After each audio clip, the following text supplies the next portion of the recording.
And right now, we are privileged to hear from some of the artists who use their art to make a difference in their communities and communities across the world. So, KEONA-MARIE Gomes, raise your hand, is one of our youngest IDEAZ speakers ever, at just 15. I don't know what I was doing at 15, girl, but it wasn't this. Thank you. She is already making a name for herself throughout New Haven as a playwright and a spoken word artist. Oh, I'm so proud of you, girl, so proud. We are also excited to welcome Duke Porter, whose work at the Pride Center of Maryland gives him unique insight into the intersection of Black and gay experiences. Raise your hand, baby.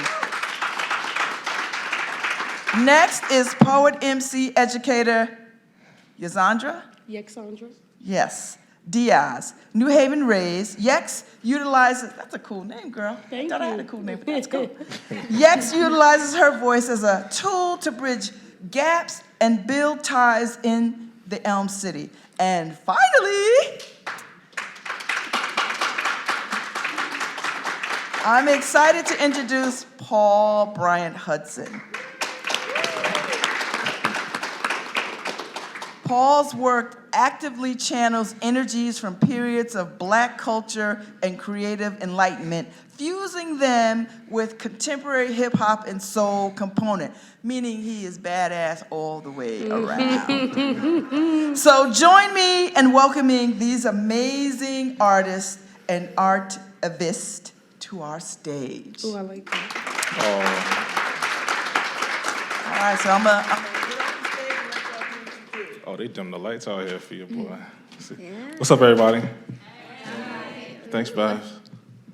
I'm Paul Bryant Hudson. I'm a New Haven native and artist and community organizer of sorts. This conversation is entitled "Words Reclaiming Worlds," and we have our distinguished panelists. I'm going to read real quick blurb about the conversation and kind of ground it in this. The panel features poets and other creatives from Connecticut and abroad sharing their thoughts about art and shifting relationship between identity and place. The panel asks the question, how can poets and other culture creators challenge or shift the identity of a place? How can a place challenge or shift our own intersecting identities? Which I think is a really beautiful question. I'm just gonna let the panelists really quickly introduce themselves and talk a bit about where they're from and what they do. And I'll start. All right. I'm KEONA-MARIE Gomes. I am a New Haven native. I'm a upcoming junior. I like to call myself a spoken word artist and a poet, and I also like to illustrate, and that's about it. My name is Duke, born and raised in Baltimore, Maryland, same gender-loving poet and multi-time winner of different slam competitions that does work in Black community as well as gender and sexuality diversity communities. My name is YEXANDRA, but I go as Yex. I am a public ally currently and also an environmental and youth educator with Solar Youth. I've been writing for the past 2 decades, and I wouldn't consider myself a poet, but other people do. I just use poetry as a vehicle for my message because I'm truly a community advocate and organizer. Dope. Show some love to them, give them a hand. All right, let's dive into this real quick. This is our first question that we're gonna kind of talk through. So in the big read book, The Namesake, which inspired this panel discussion, the central character, the American-born son of Indian immigrants, notices that a white family with whom he's staying seems to possess every piece of the landscape, not just the house, but every tree and blade of grass. It is a place that has been good to them, as much a part of them as a member of their own family. Is there any place that is as much a part of you as a member of your own family? Why or why not? And any of y'all can jump into it if you... Well, personally, I think that New Haven as a whole has sort of become sort of a family to me. And to drag that metaphor even further, that doesn't mean that I ignore the flaws within it. Sure, you argue with your family members, but at the end of the day, you still love them. And that love does not mean that you're going to ignore everything. That means that you care enough to try and fix it. And just coming up inside of the community, it has definitely been like a refuge to me emotionally, physically, everything. Anyone else feel the same way? For me, again, born and raised in Baltimore, but when I think about something that has become part of a place that's become part of my identity, I would say the battleground.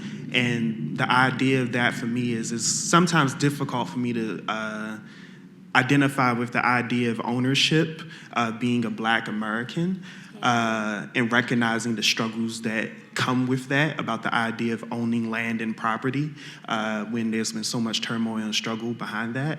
Recognizing that the world itself is mine, but I have to keep fighting and stating my claim to the land as a result. Just piggybacking off of what Kiana said, I'm a Chicago native, but I was raised in New Haven for the better part of my life. And for me, it is also the whole of New Haven, more specifically the hood, but the whole of New Haven. And not to skip towards the last question, but it has a lot to do with that. And it's because New Haven has taken so much from me, I got to get it all back. I lived in Virginia for a short period of time, and I didn't feel comfortable doing community work out there the way that I was out here. And it's because this is home. And, the American dream for a lot of African Americans has a lot to do with driving themselves out of the hood and away from the hood. And, we want to shift that paradigm and that, that notion towards not leaving the hood, but staying within your communities and building them up. So that's why it holds a very special place in my heart, particularly. Facts. Yeah, that's real. That's real. And I'll just say real quick, I mean, as like upperly mobile young folks, what are some of the ways that your art has kind of, I don't know, what are some of the ways you wield your art to build up community instead of to outgrow your community in a sense? What you want to say? For me, the hopes and the intentions of the art is that it raises awareness, for one, right? Because a lot of the inactivity that people think that they see, they say, the colored people are not doing enough, and we don't know how to get together, and we don't know how to organize. Right. A lot of that inactivity comes from a lack of awareness. Mm-hmm. They don't know what power that they have to do what with. So a lot of that has to do with raising awareness first, and then empowering Black people or people of color in general to understand that they're beautiful. You have all of these assets and qualities that you can capitalize on, that even though the media or the society tells you that it's not okay, that it actually is. So I think that's like the driving force. Absolutely, that's real. Echoing Yex, for me, it's definitely about empowerment, recognizing that systems of oppression, whether it be racism or patriarchy, poverty, and economics, it really impacts the way the victim sees themselves. It impacts self-conceptual health, and it really impacts the way that those communities navigate and interact with each other. And so my work is really about trying to resolve some of those traumas, especially just a quick instance is that even when it comes to homosexuality, somehow, some way, Black communities were labeled as the most homophobic, which is completely not true. And so my work has been about resolving that internal conflict to make sure that we focus on things that matter. To add on to what Duke was saying, yeah, my work definitely is a vehicle for my truth, because words have always been just to communicate. Now, when you add the truth that you find within yourself into it and you share that with other people, a beautiful thing happens. And that's definitely to just bring people together, show them what's happening, and just ask, where do we go from here? Definitely. And an afterthought, after listening to Duke's response, is that something we were talking about before we got on stage was that there's also, at least within my art, a level of accountability. When I get on stage and I engage an audience, I always say I don't care what emotion you feel, as long as you feel an emotion. It can be disdain, it can be disgust, as long as you don't feel indifference. And it's because growth occurs in discomfort, in those very uncomfortable places. And when people feel uncomfortable, they have to ask themselves, what are they gonna do with that discomfort? And there's a level of accountability that comes with the art that says, we're trying to bridge these gaps within these communities, but you have to take responsibility of how we got there in the first place. Yeah. Absolutely, absolutely. And KEONA, you have a piece you wanna share real quick in relation to the first question? Oh, well, yes. Should I go behind the podium? You can show here if you want. I think All it's right. cool. Well, about last week, I engaged inside of the I Am Poetry Slam. And I got far. But my second piece that I shared was about gentrification, and it's basically about the gentrification within New Haven, generally by Yale. And should I share that? Yeah, please. All right. I'm gonna go behind. Okay, that's cool. That's cool, LJ. Is this mic live for her? Cool, thank you. All right, is it on? All right. Yeah. Okay. In the 15 years I've been alive, I've learned 3 things. Number 2 is that there's a monster where I'm from. It's always been there, but now it's bolder. It stands on its hind legs and devours everything that comes near it. I'm scared that if I close my eyes for a little bit too long, everything I know will be gone. See, this is the kind of monster that puts Pennywise to shame, calls Dracula out of his name, and Frankenstein can amalgamate a man half as cold, half as nasty that is the one that creeps my streets. It gets in your head. It says, I can sell you a future for a small tuition. With your permission, in 1,460 days, I can give you what I got. And if you don't live here for you, that's where the nightmare stops. See, for us, it's different. When the plaques came up in the playground, I decided to use a nightlight. When they put a fence around the projects and my friend had to move into our playhouse and that became his permanent residence, that's when I began to check underneath the bed. Now, when they knocked down the projects and swept my whole community into a pile, I finally got the courage to ask my mom herself to check underneath the bed. And by that time, underneath there, the only thing that was left, well, was a sign that said, now owned by Yale.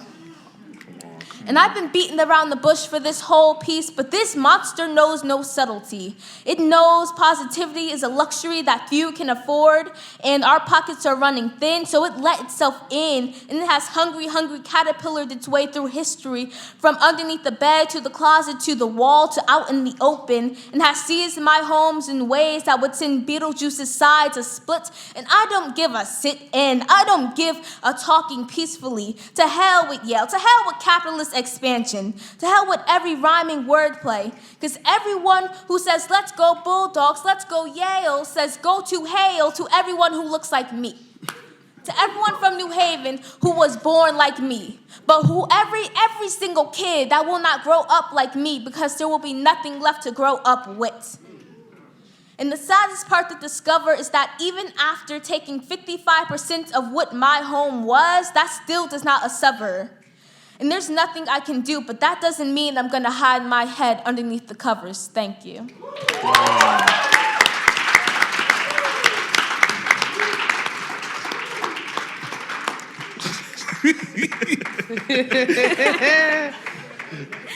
Was it good?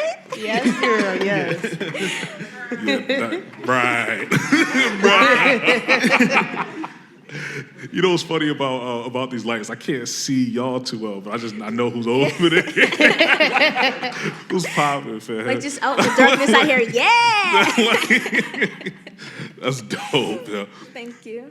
So we're gonna end it there because Yeah, but like, We just gonna have a jam session. right, we just gonna do it that way. like I was wouldn't serious. be mad. I wouldn't be mad. Also, let me just preface with I don't have any polls for y'all. I'm not. I wasn't blessed that way. So just cut me some slack here on the stage. Yeah. let's like shift gears a little bit, but just a bit. I just want to throw another question out there.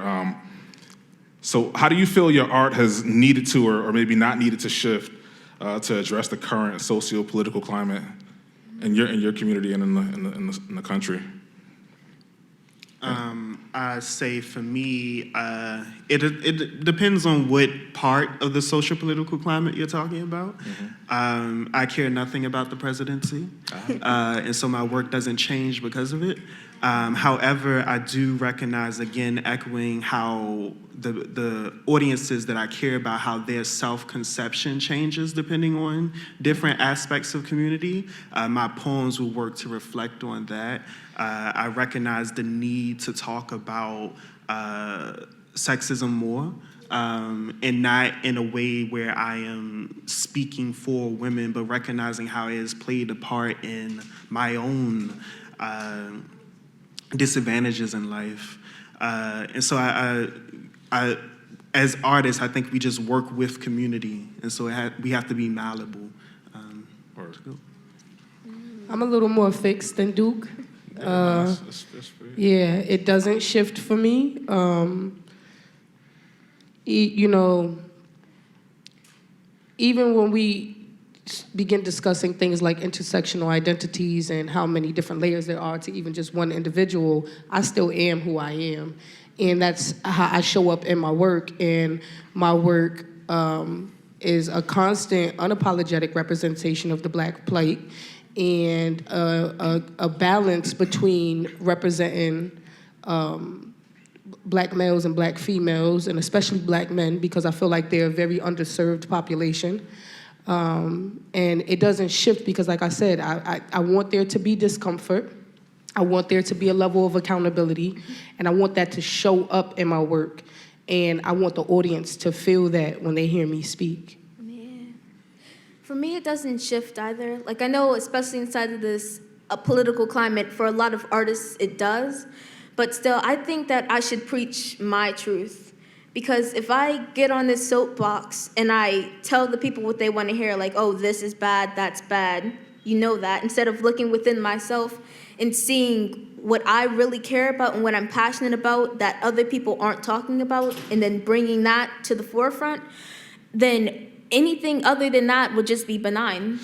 It wouldn't matter. Come on. So yeah. Yeah. Well, so I'm putting on my artist hat right now too, right? So I guess I'll like piggyback off that and ask this question. Do you sense any shift at all in your communities that maybe they don't necessarily associate directly to the political climate, but maybe they're adjacent, or maybe they're aligned in some way? Maybe it's a socio-emotional thing, like a shift or a change that you experience in your communities that informs the way your art changes or not. I think there, especially in New Haven, there's a resurgence. You'll hear people sometimes say that, you know, in regards to activism, that it's especially vibrant right now. But many years ago, it was also very vibrant. We had a Black Panther Party out here. We still have members who are still active in the community out here. And there are people who are from the boomer generation who were doing their thing out here who still are. But there was a dead space, and that dead space comes with a lot of the systematic oppression that we've been faced with. But now we see a resurgence, and the resurgence does, for me, shift how the art is in the community, because it's empowering and it's inspiring. I didn't know there were brothers and sisters out here doing this stuff the way that they're doing it. Yeah. I just came back from Virginia in 2017, and when I came back, I was like, oh, the community's hustling and bustling, and it's very inspiring and motivational. But with that inspiration, you have a responsibility to it, right? People on both ends, the people who are inspired and the people who do the inspiring. You have a responsibility when you inspire others to continue that inspiration, because people start watching, whether you like it or not. And the people who are inspired have a responsibility to do something with that inspiration as well. I recognize that for my art, at least now, I always have an agenda. And again, that is resolving the internalized conflict. In ways in which my art has changed is really in a process of me looking back and finding ancestors and elders who carried the same philosophy that I consider I carry, and really bringing that to the forefront. I used to think that I had this somewhat unique perspective, and recognizing, nah, we've been oppressed for quite some time. Yeah. People been having solutions that are very, very accommodating to where we're at now. And so my work is about trying to bring that voice forward, making sure that we remember who we are, how we thought in the midst of this trauma. Yeah. Can you please repeat the question? Okay, so basically, and it piggybacked off the second question. I was asking if there's like a socio-emotional shift that you pick up on that kind of informs your art or not, right? As opposed to the socio-political aspect of it. Yeah. I really think that, at least within this community, that there's really been sort of like a resurfacing of Black trauma. Just like seeing that within the community, like on 4th of July, like if there's fireworks going off, there's people thinking, oh God, those are gunshots. What am I gonna do now? And that's basically just like an aspect of like, it's a byproduct of what's been going on outside of this specific community. And that really changes the way that I do my work. Like I focus on the emotional aspect of it really. So basically just to remedy the trauma. Absolutely. Yeah. Absolutely. That's real. And like, and also, and again, like, I'm just gonna try to join the conversation a little bit. But I feel like, I don't know. I feel like kind of what Duke mentioned about not necessarily recycling ideas, but also trying to make sense and name the fact that a lot of these approaches that we've taken to identifying or coming to terms with identity are things that our ancestors have done, right? And like, and a lot of the resources that I feel like have been feeding us and like and kind of propelling these movements forward are age old, right? These are things that have been created, almost created, laid dormant for us specifically, right? Like gifts. So and I just want to know, like, what are some of the ideas and some of the beliefs even or practices that our ancestors have given us that y'all channel in your art? Well, I've been very blessed to have a mother who is deep into her spirituality and who has been able to, and I don't know how, with all of the adversity she has faced, hold on to our culture and our traditions and our practices. And she specifically is like Yoruba, but there's a level of that I feel like that gets passed on generationally, and that I've been able to receive. And I have poems where I say that I don't write. I don't feel like I write. When I write, it feels like an out-of-body experience, and it feels like the ancestors are speaking through me. So, yeah, definitely. I'm trying to figure out how to answer this shortly because I can go in.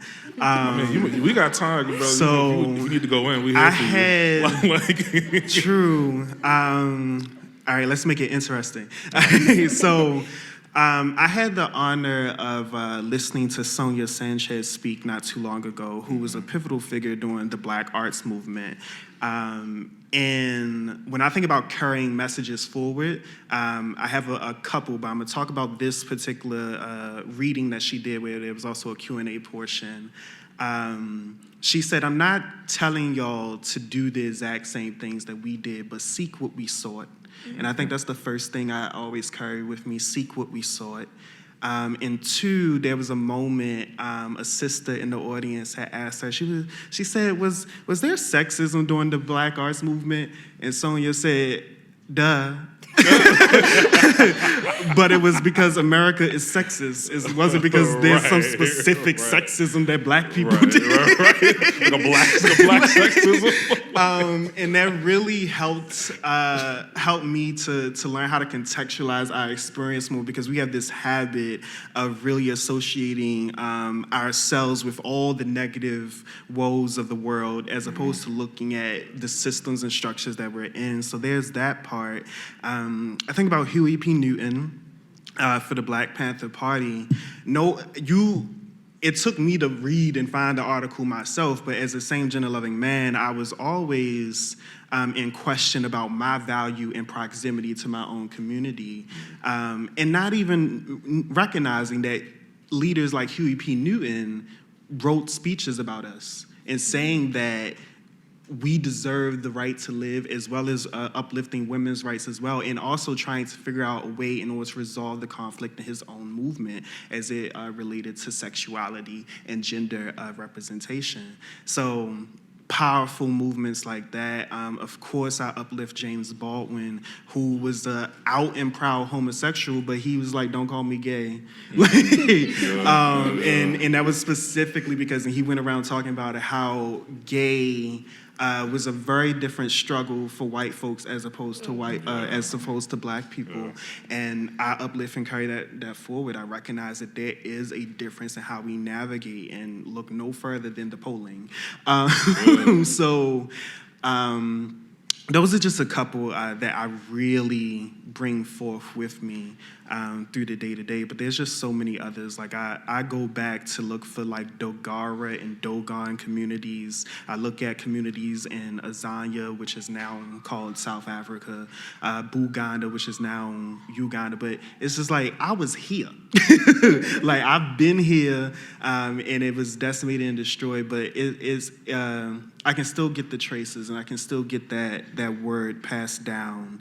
And I really feel that, and I'll end with this, when I think about poets like Nikki Giovanni, she was engaged in Black philosophical thought at like the age of 14. Wow. And a lot of our children, we are afraid to introduce them to resistance to racism, resistance to different systems of oppression, not recognizing that in adverse, the little ones of white folks are being exposed to racist ideologies at very young ages and not having the idea of how to counteract that. And so we're setting up our children to be victims when we're not engaging them in actual political thought, political health and wellness. Yeah. Woo. Yeah. All right. I don't, like, a specific person doesn't come to mind, but I really follow sort of the ideology of reclamation that was really present inside of the Harlem Renaissance. Mm-hmm. Because why would you rather try and replant yourself inside of American soil when you can go back to your roots and grow from there? Sort of like taking what was lost, taking through like years and years, centuries of cultural domestication, just trying to take back African roots, trying to take back all of this soul that was lost, and putting that back into the community and just regrowing everything. Yeah, that was beautiful, for sure. Huge shout out to the Word for organizing this group. Give them a hand one time. And for being the inspiration behind this assembly, right? Let's shift gears again.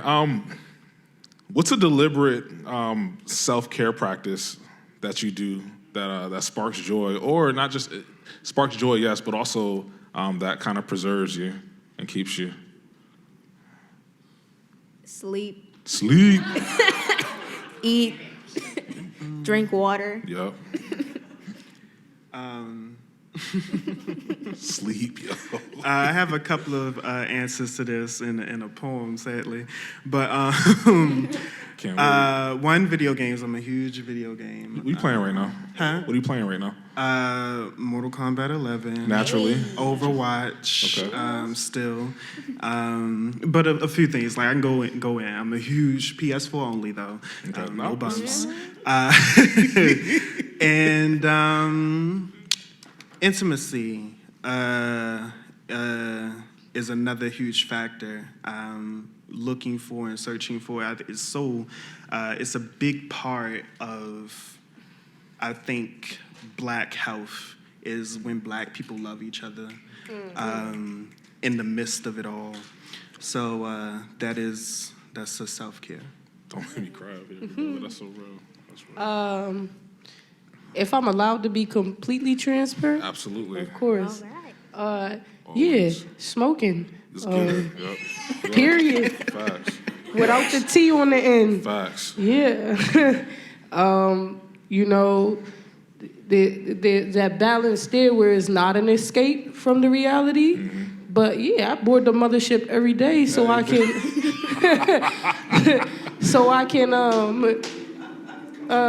you know, just like any other mind expanding drug, just find myself in an alternate dimension where a lot of the creativity comes from this place. A lot of my intuition comes from this place. And aside from that, I really don't have time for a lot between work and my children. Yeah.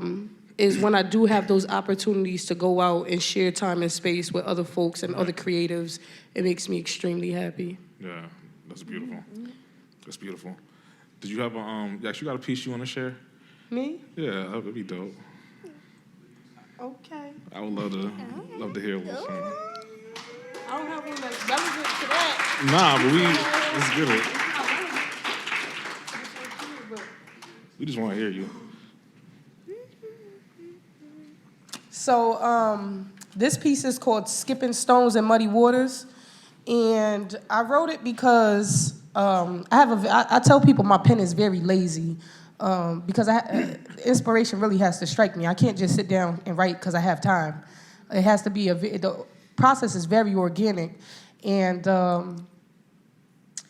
I was reading an article. You know, like a lot of times on Facebook, people share because it's just a natural habit. Sometimes, and they share recklessly.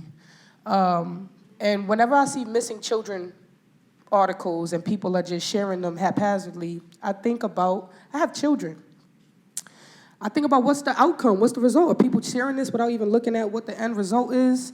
The child might have been found, the child might, something terrible could have happened, and if I was a parent, I wouldn't want to replay that over and over because people are sharing carelessly. So I'm reading this article. I read every article, every missing child article that I come across, and I'm reading this article, and we know that our children are marginalized and they face these aggressions, but it's different when it's in your face. It feels different when it's right up in your face. And while I'm reading this article about this 3-year-old Black boy who had gone missing in the middle of the night, and the police are justifying why he wasn't worthy of an Amber Alert. And that's always the case. That's always the case with our children. Our children always get silver alerts. They're never worthy of an Amber Alert. And, there's criteria, but fuck the criteria. He was a 3-year-old, and he went missing in the middle of the night. And I was so appalled, this is what poured out of me.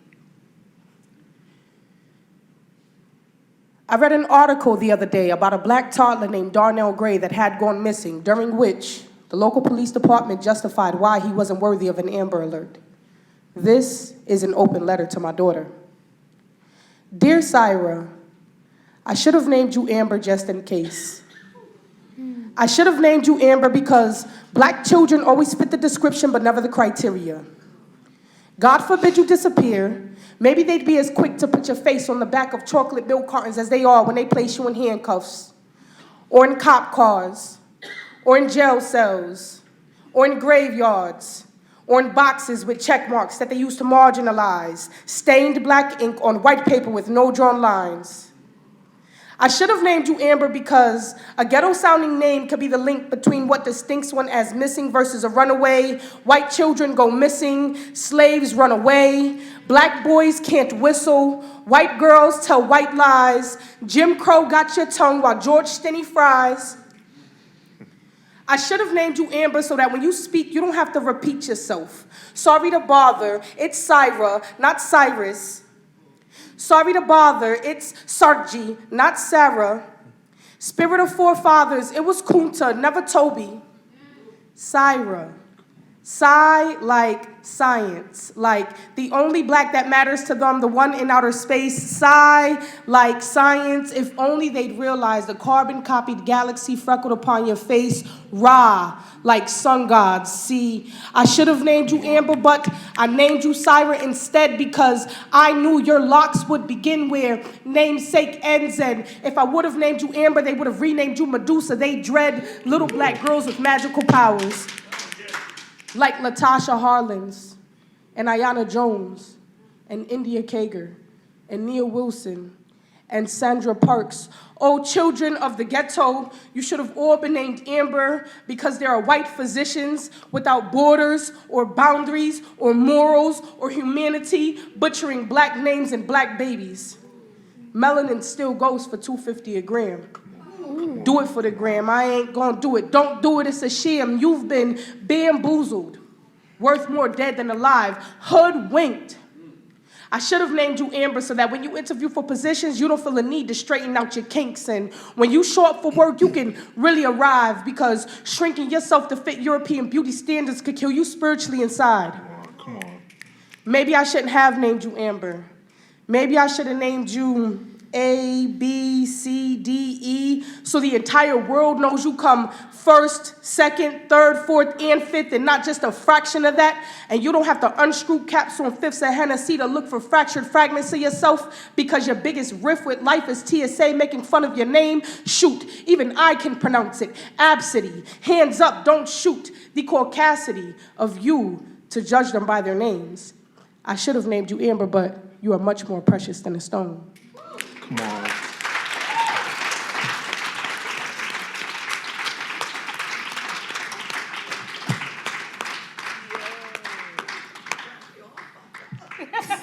Right?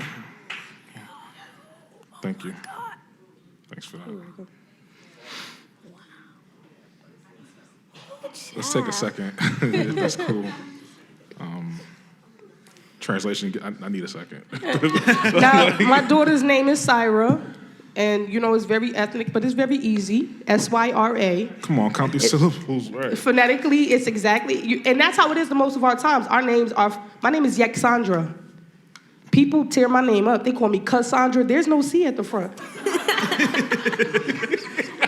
My daughter's name is Syra, and she has long locks. And I gave her locks at a very young age. I locked her hair up, and nobody else touches her hair but me.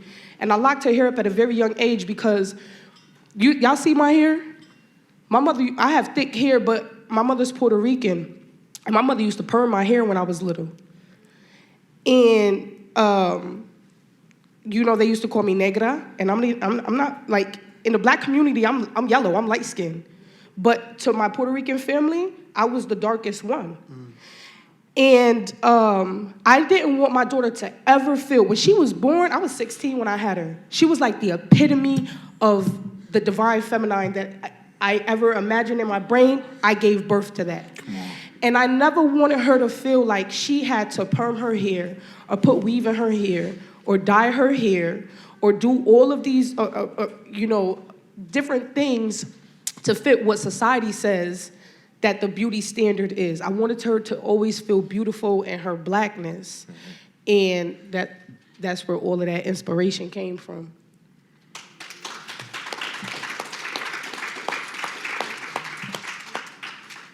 Everything hits different when you got kids.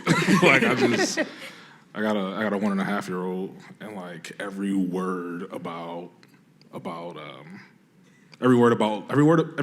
love and preservation just like engages that aspect of who I am, that father and that parent, and me.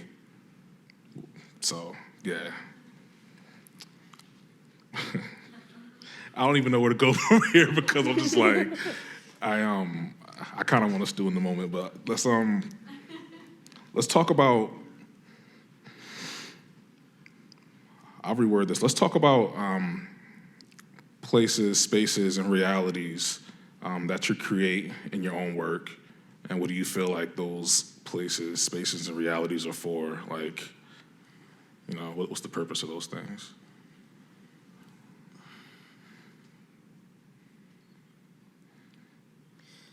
To reiterate myself, my work, I feel like and I hope creates a safe space for people of color.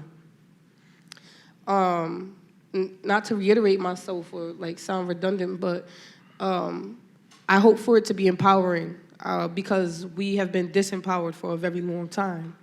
And like I said, you don't want to skip to the end, but it has a lot to do with the reclamation of, taking ownership back of what is ours anyways, ourselves, our autonomy. So I hope that it creates a safe space and an empowering space and an inspirational space for. And like I said, I tried to keep a balance between the feminine and the masculine and everything in between, but especially for Black men for me. There is an aggression and constant propaganda that is waged against Black men, and they receive little to no attention. And even though Black women have been disempowered for a long time too, we have a lot of resources readily available to us before the Black man does. When they get kicked out, they don't have nowhere to go. They go sleep on a park bench. When they experience domestic violence, they can't go to a shelter for domestic violence. They don't exist for Black men or men in general. They go right to the street too. And they face all of these aggressions. So I really hope that my poetry empowers Black men to seek self-care, to be able to go out there and say, it's okay to see a therapist if I need to see a therapist. And it's okay to say that I'm not strong right now, and I shouldn't have to be strong all of the time.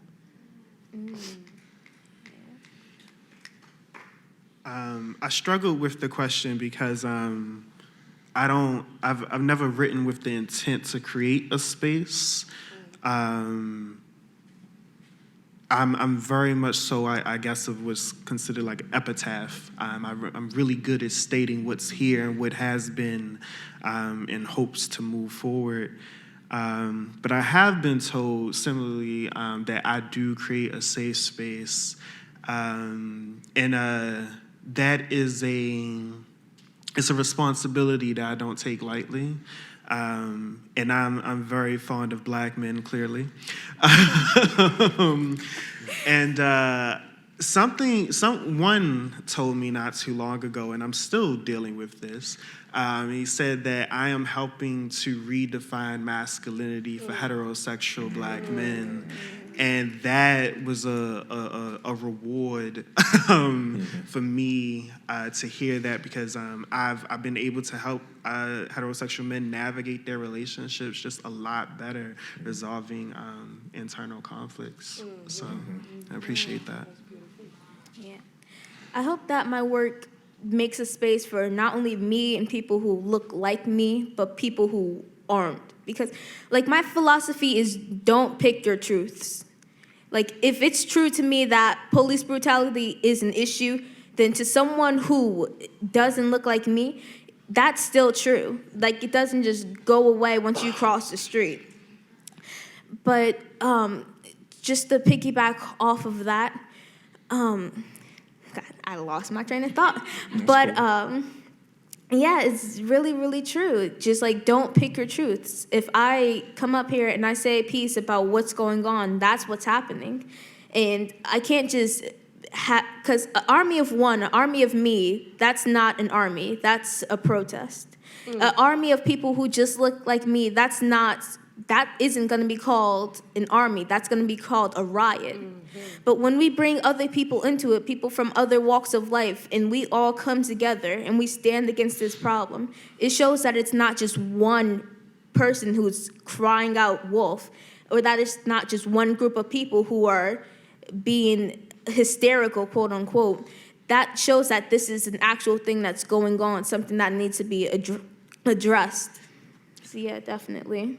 I wanted to add that I am a huge advocate, I guess, in creating space for anger. I think a lot of times, in fact, it's not even I think, I just know that we've been conditioned to fear our own anger, to fear the idea of being angry at systems. and I want to make people feel safe, is that anger is not always a fight or war. Sometimes it's just about being organized. And I want to make sure that Black people feel empowered and okay in the idea that they're mad about something. And a lot of times we forget that. In an attempt to appease a system that wants nothing to do with us, happy or not. Oh, come on. Yeah, and to add on to that, it's good to make a space to feel angry, because if we're all comfortable, nothing's gonna change. We're just all gonna think this is fine. And just like how Yex was saying, making people feel uncomfortable. It doesn't matter what you're feeling, as long as you feel something, things are gonna change. And thinking about your response to an earlier question, Duke, about engaging the youth and how it's our responsibility, is that I feel like my work makes a space for young people, especially like just getting rid of ageist ideals and notions. And that comes from becoming a parent at such a young age, and being in that middle space, in that limbo of adulthood and childhood still, because I was still a child. And, you know, my generation comes from an era where those ageist ideals are a large part of our trauma. Is we're told to do as we're told, and not as what we see, or nobody's leading, but not nobody, but you know, we don't see these examples of why, and it's because of the trauma that our parents' generation experienced, and they had to take that on the chin and pull themselves up by the bootstrap. So just getting rid of those so I don't carry that in my household. I don't, you know, I am the mother, so I guide my children accordingly, but I am not the be-all and the end-all. I'm not right all the time. I know how to say sorry. I know how to tell my kids that I was wrong and I made a mistake. I know how to tell my kids that came from my trauma, what I just did right there, and we're trying to shift those things. I bring my children out with me to poetry events, to creative events, to expose them. And like you were saying, there's a level of exposure that they need, and we do them a disservice when we don't expose them, when we don't teach them their history. So I believe that I create a space for that, and also a space to talk about things that are very taboo in our community, like mental health. And I've been a mental health advocate since I was 19. My brother was diagnosed as a paranoid schizophrenic, and my daughter has battled suicidal ideation since she was 6 years old. So in order to normalize it, we have to talk about it. And people don't talk about it, especially communities of color, because it's so taboo. And it's taboo for many different reasons, but just especially because of our traditional ideologies of our roots and where we come from. And, you know, when my brother was diagnosed, my mother was quicker to believe that somebody threw a hex on him before she thought that there was something physiologically wrong with his brain. So just trying to shift that narrative and creating a space by just talking about it in my work. I wanted to add, especially when we're talking about mental health for Black people, we will talk about the taboo, and you said various reasons, but I want to pinpoint to one, I think, very big one, and that is the idea of the term drapetomania, which was a pseudoscience introduced that said that if you were a slave that wanted to run away from slavery, you were suffering from a mental condition called drapetomania. And so when we're talking about Black people not wanting to engage in mental health, we're talking about a history of various traumas interrelating with the medical industry, whether it be mental health-wise or doctoral medical. The medical industry has been very involved in the oppression and how Black people navigate and heal themselves. I also think that when we're talking about depression and anxiety, we have this very modern, very white way of talking about it. And what I mean by that is that you can't tell me that my ancestors weren't depressed. You can't tell me that Black men afraid to walk out of their house because of the lynchings, which was an actual thing. was not anxiety in the ways, and there was no medical intervention. We're talking about histories of that. And so we're talking, if we're going to talk about medical interventions on depression and anxiety, we need to be going back generationally in order to really resolve that, because the studies also show that trauma is passed down genetically. And so we need to be reparations. Talking about that. One more time. And- You can say it again. Reparations. Carry on off of that, 3 generations. It's passed on through 3 generations. When a mother gives birth, she passed on her physical trauma. Because when we talk about trauma, we talk about psychological trauma a lot. Experience trauma, yeah. But mothers pass on generationally physical trauma to 3 generations. So whatever I experience, not only will my daughter experience, but my grandchild will experience. And if you think about the Black plight, we have never let up. The abuse and the attack on us has never been let up. So that 3 generations has turned into 500 plus years worth of trauma that has been cyclical and passed on nonstop. Word. That's so real. And I wanted to revisit this thing about anger. I spend a lot of time angry, but also spend a lot of time trying to respect and like even within myself, like validate like my own anger, right? And also try to unpack that for myself in my room. You know what I'm saying? And then when I create, a lot of times I create in order to give myself space to be angry and to live in that. And anger as an idea, especially for Black men, but for Black folks for sure. But in my experience, Black men is such a provocative idea, right? It's like anger is such a threatening state of being for Black men. And I think the way it's understood by white society is with extreme unknowingness or unacknowledgement around the hurt that causes anger, right? So I really appreciated the idea of taking up space to be angry and creating spaces to be angry. Especially as it relates to hurt and pain, as an artist, for sure. Yeah, this is dope. I really appreciate y'all. We have one more question I want us to talk through, and we've been kind of hinting at it all along because this is something that we talked about prior to the discussion in front of y'all. But drum roll. Nah, it's cool. What does reclamation mean to you? And how does that word exist in your body and in your art? For myself, reclamation starts within myself. And that's on so many levels. There's so many layers to that reclamation based off the systematic oppression that we face constantly, is reclaiming my identity, right? So canceling out these stigmas and these perpetuations and all of the propaganda that has been waged against us, and saying that I get to say who I am. I get to choose my identity. I am both an exception to the rule and a product of my environment too. And that notion of intersecting identities and those different layers of, I'm not just a woman, I'm an Afro-Latina woman, I'm a mother, I was a teen mother, and I have all of these different qualities about me, and you can't tell me what I am. And I'm an intellect, but I'm also hood. Facts. I call it ratchet righteous.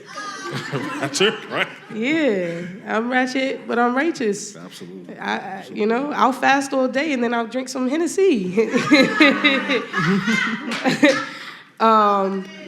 And then the other part of that is, for me, reclamation, and I talk about it a lot in my art, is just having autonomy and over my own personal body, and not just my body, my children's body. We live in an era where we are, the attack comes from every direction, and we are constantly poisoned through our food, through our water, through our air, especially if you live in marginalized communities. There is a very specific, redlining is real.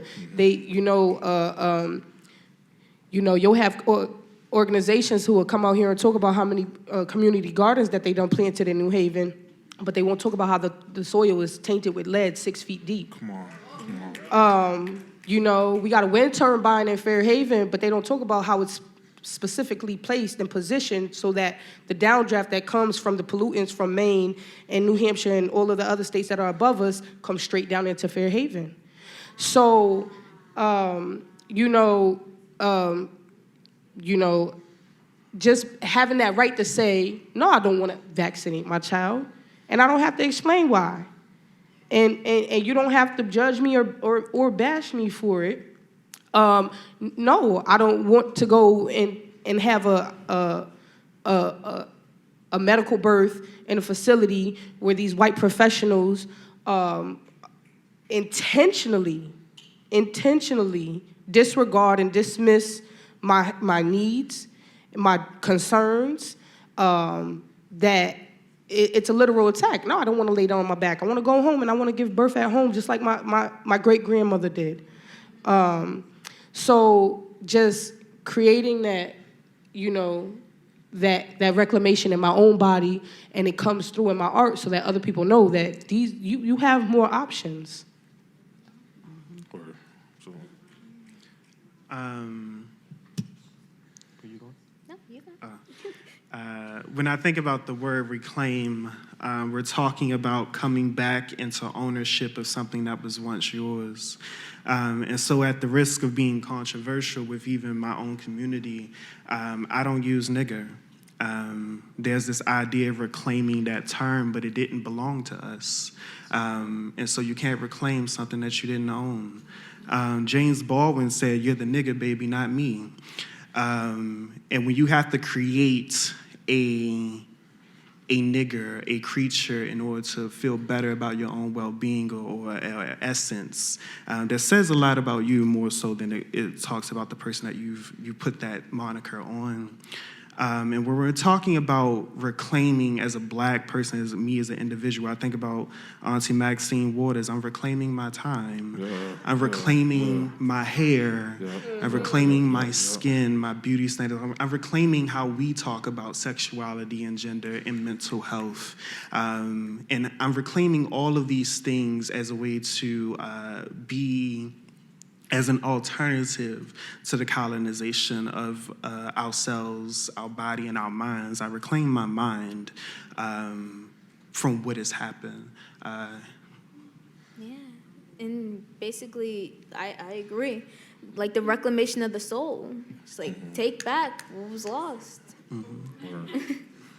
That's it. And just for the purpose of conversation and, you know, because I have feelings about that too, and, you know, I feel the opposite. For me, nigga is a term of endearment for me, and there is that reclamation in that word for me.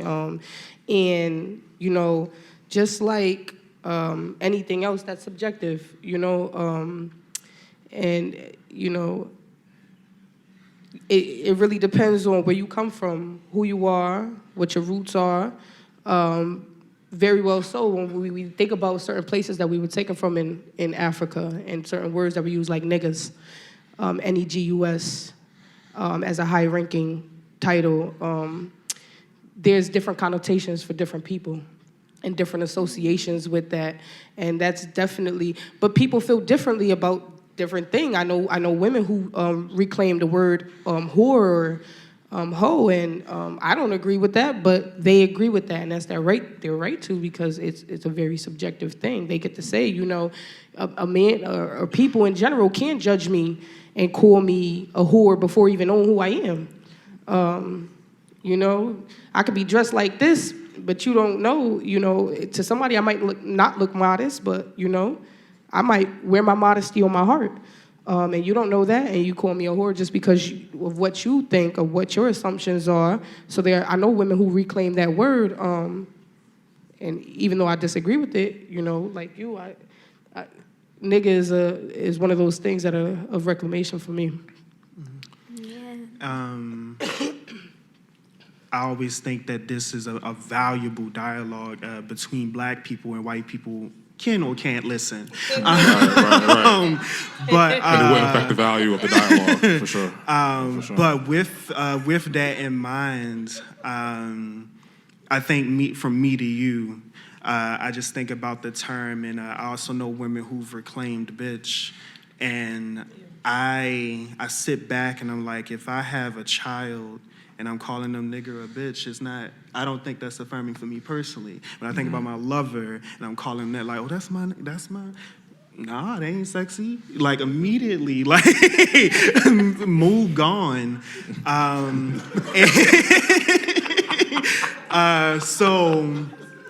I think about that in navigating, and as wordsmiths, like we're always looking and trying to unpack the value of a word in the midst of it. But I'm glad you brought up negus.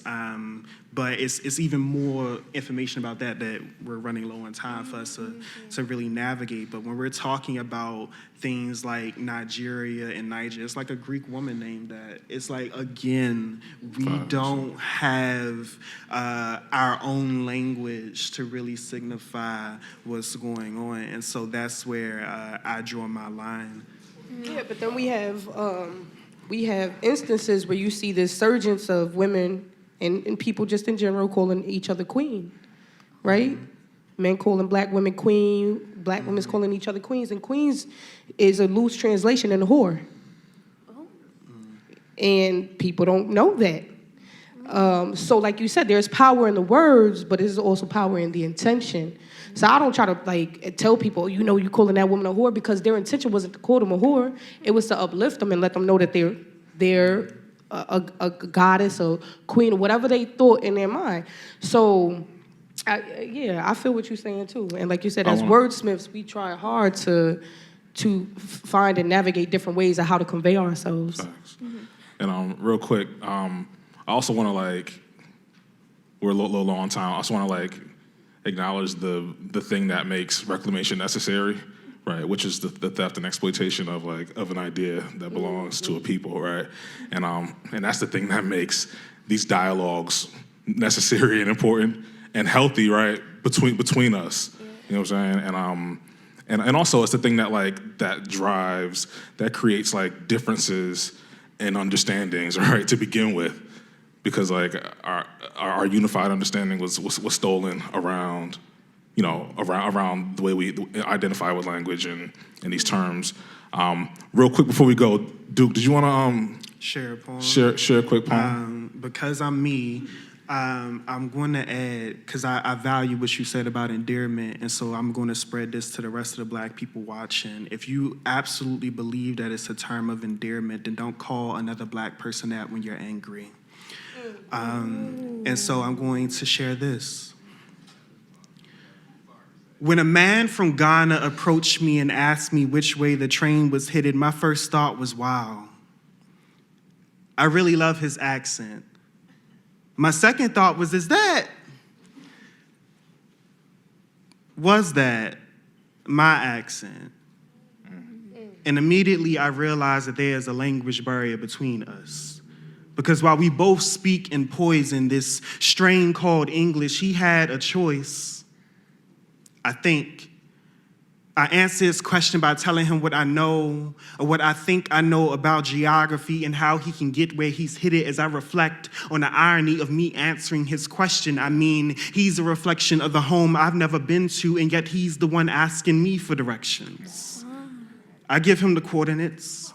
He thanks me, stretches his arms for a hug as mine was already extended for a handshake. He shakes it and tells me that while my gesture makes him uncomfortable, he supposes that's just how Americans do things, half listening. I tell him, you're right. America is uncomfortable.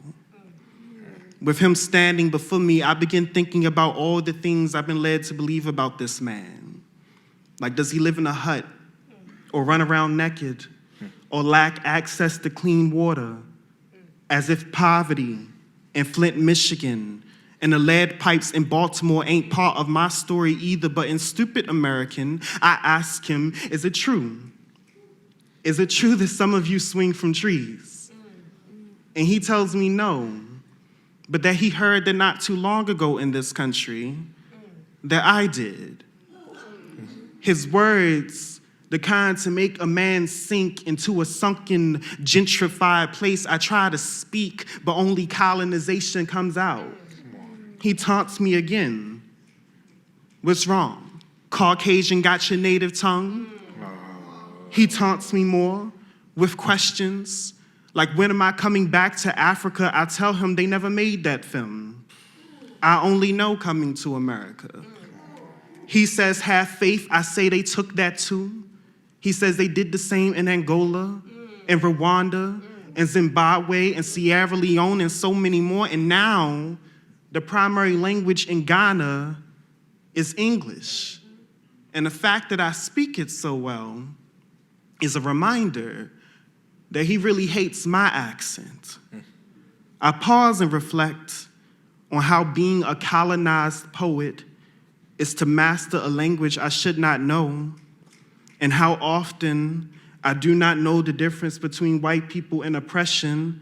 They always seem to show up in the same space for me. He laughs and softly says, me too. Thank you. Come on.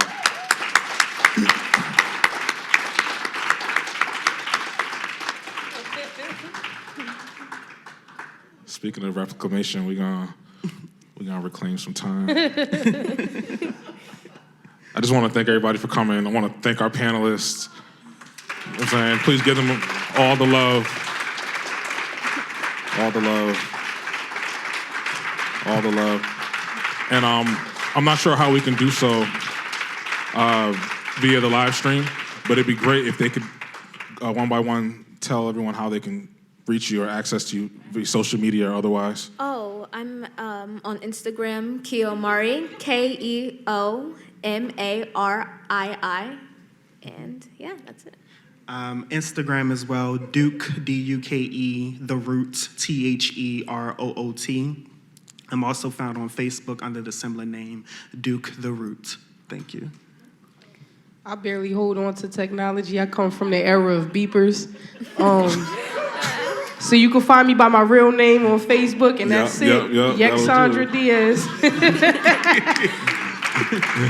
And you can find me on Instagram as well. It's Proudly Paul, ITSPROLLYPAUL. Thanks for having us. Thanks for the word. Thanks to the word. Love y'all, fam. And to Arts and Ideas for giving us the space.